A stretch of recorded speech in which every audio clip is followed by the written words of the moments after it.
Mini കൊള്ളറായിട്ടുള്ള എന്തോ ഉപ്പമയ്യാങ്കോ ഇങ്ങനെ just അവനെ കാണിച്ചു തരാം. ഒരു മിനിറ്റ്, ജസ്റ്റ് അവനെ കാണിച്ചു തരാം. അവനെങ്ങനെ ഫ്രീ ആയിട്ട് കിട്ടുമെന്ന് ഞാൻ പറഞ്ഞുതരാം. ഇപ്പോൾ ഒരു പുതിയ ഇവൻ്റ് വന്നിട്ടുണ്ട്, അവന് ഫ്രീ കിട്ടണം. ഇത് ജസ്റ്റ് പിന്നെ അടിച്ച് നോക്കി വെക്കാം. Fast bro, fast bro, fast fast. No right wing forward, കാര്യമില്ല. ഇവനായിട്ടില്ല ഈ ഹെഡിങ്ങിൻ്റെ കറക്റ്റ് മിനി കൊള്ളർ.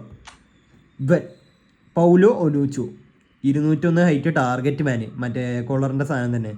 പിന്നെ ഹെഡിങ് 89, പിന്നെ ഫിനിഷിങ് 85. അത് മാനേജറിനോട് പെട്ട സെറ്റോ. പിന്നെ സൂപ്പർ സബ്ബോ. അപ്പോൾ ഇത് കറക്റ്റ് ഇതിന് തന്നെ പ്ലെയർ സ്കില്ല് കൊടുത്തുകൊണ്ട് കറക്റ്റ് ആയിട്ട് പെർഫോം ചെയ്യും സൂപ്പർ സബ്. കാരണം നമുക്ക് ലാസ്റ്റ് ഒരു ലീഡിലൊക്കെ ആൾക്കാർ എനിമി നിൽക്കുകയാണെങ്കിൽ നമുക്ക് പിന്നെ ഇറക്കാണ്ട് ക്രോസ് സ്പാം ചെയ്യുക. എന്നിട്ട് ഞാനിത് പറഞ്ഞത് ഇത് എങ്ങനെ കിട്ടുകയാണ്. ഇതിൽ ഇവൻ്റ് പോയിട്ട് അടിക്കുക. അടിച്ചു കഴിഞ്ഞാൽ ഇതിപ്പോൾ പുതിയ നാഷണൽ ടീംസ് വന്നിട്ടുണ്ട്. അതിൽ നമുക്ക് 5 സ്റ്റാർ കോൺട്രാക്റ്റ് കിട്ടും. നമുക്ക് കണ്ടോ 3000 പോയിൻ്റ് ആയിക്കഴിഞ്ഞാൽ 5 സ്റ്റാർ നോമിനേറ്റിംഗ് കോൺട്രാക്ട് കിട്ടും. അപ്പോൾ എല്ലാവരും പോയിട്ട് എടുത്തോ. മിനി കൊള്ളറാണ് പറഞ്ഞാൽ ഇത് മിസ് ഔട്ട് ചെയ്യേണ്ട എല്ലാവരും പോയെടുത്തോ. അപ്പോൾ ഗായ്സ് ഞാനത് പറയാൻ മറന്നു.